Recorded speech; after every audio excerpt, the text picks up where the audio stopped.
Solidarité, partage et bonne humeur étaient au rendez-vous ce samedi pour fêter Sainte-Dévote au stade Louis II. Les jeunes rugbyman monégasques des U11 ont affronté les équipes italiennes de Recco et d'Imperia ainsi que l'équipe corse de Luciana dans le cadre d'un tournoi international. En parallèle de cette compétition, des ateliers d'initiation à la balle ovale ont été mis en place pour les jeunes handicapés. Le tout en partenariat avec la fondation de la Princesse Charlène. C'était tout l'esprit rugby qui était à l'honneur. Le tournoi Sainte-Dévote représente un peu tout ce qu'on appelle valeur du rugby, à plusieurs niveaux. D'abord, il y a l'amitié entre Luciana et Monaco depuis quelques années maintenant. Il y a le côté compétition entre toutes les équipes de moins de 11 ans.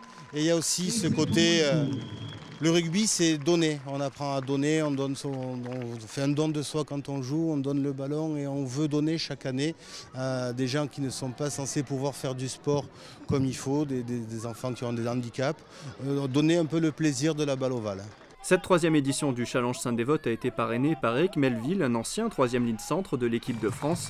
Il a accompagné les jeunes sportifs tout au long de l'après-midi et a remis en fin de journée un trophée aux personnes handicapées initiées au rugby. C'est toujours avec un grand sourire qu'il a transmis son expérience professionnelle aux petits champions du Challenge.